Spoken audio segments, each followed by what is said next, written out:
Hey guys, welcome back to the Inform video. In today's video, whoa, look at all these ads. We're talking about Boost Mobile and how it now belongs to another carrier. So, well, let's get into it, guys, because there's a lot of speculation about this and a lot of news. So let's get into it. So it says EchoStar, which operates in the United States under its Boost Mobile brand, has agreed to sell Spectrum licenses to one of the big three carriers. Yeah, guys. So it seems like Boost Mobile is really struggling here. And of course, EchoStar, which basically, like it does operate here in the United States as Boost Mobile brand, is going to sell some Spectrum to one of the big guys. So let's see who it is. It says it's finally happened after lots of pressure from the FCC, Federal Communication Commission's. EchoStar has agreed, subscription guard, to sell its Spectrum license for $23 billion. Wow. EchoStar's brand Boost Mobile will now primarily use the AT&T network, which is the buyer. So it looks like AT&T is the buyer, guys. They're buying up all the Spectrum for $23 billion. And of course, now Boost Mobile will be basically under the umbrella of AT&T. So that's they're mainly going to use the AT&T network. Of course, the big three being here in the United States: AT&T, Verizon, and T-Mobile, which Verizon is number one, AT&T is number two, and then T-Mobile is number three.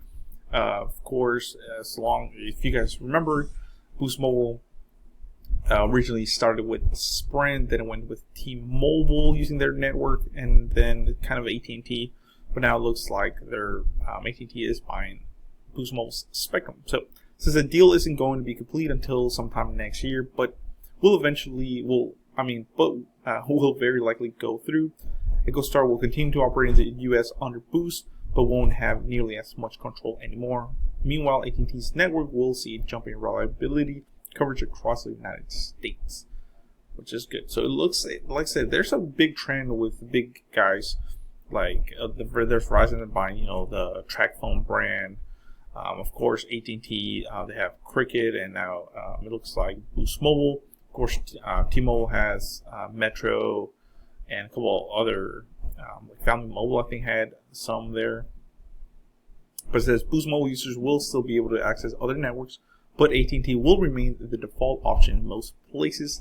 AT&T is confident that the deal will help it strengthen its 5G service across the country.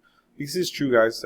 Like I said, the big three guys here, they're always battling for your subscription or your phone service, with AT&T lacking far behind Verizon and T-Mobile when it comes to their 5G network. So AT&T is not that good at all compared to the other two guys with 5G. Of course, coverage-wise, they are technically the second, and Verizon being number one, and then T-Mobile coming in third. But T-Mobile is catching up fast, so just be worried about that. So the CEO of AT&T, John Stankey, wow, that's a crazy last name, says the regulators shouldn't consider it alarming that so much wireless spectrum is moving into the ownership of the top three. In his eyes, this move is ultimately a good thing for the end consumer, as more capacity is being put out into the market, which is cool. The deal, which has handed over 20 megahertz of low-band spectrum and 30 of mid-spectrum to AT&T, which also likely immediately benefits existing customers of the carrier whenever the deal does go through. There has been multiple reports of extended service outages in some areas over the past couple months, which is true. AT&T has lots of outages. Users report that the estimated time for service to be restored keeps getting pushed up, and some people have even reported being without coverage for weeks on it. If that is the case, then perhaps this acquisition may help AT&T avoid so much outages in the future.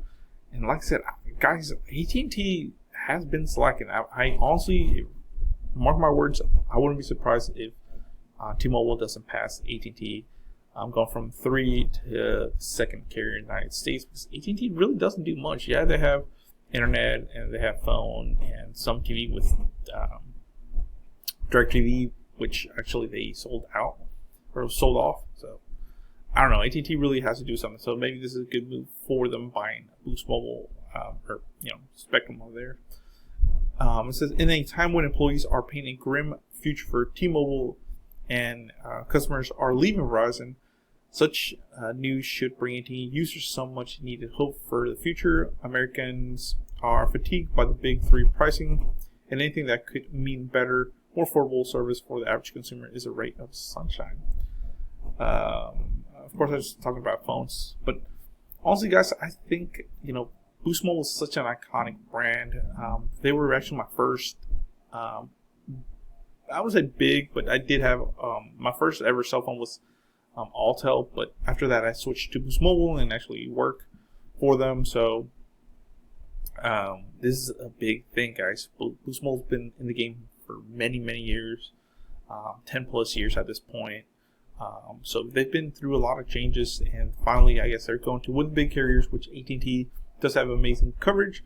Now there is we have to see with maybe their prices of the new plans, if they get new plans, and what will that mean, and hopefully they get rid of that annoying data cap that they have.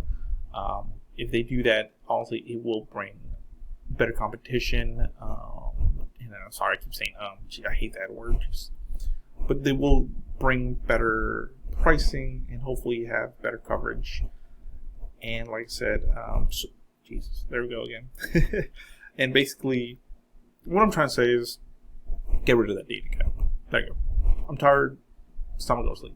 Thank you for watching, guys. Please comment and subscribe if you want to support the channel. Check out the description below. It does help the channel quite a bit. So check it out, guys. Thank you so much and have a good day.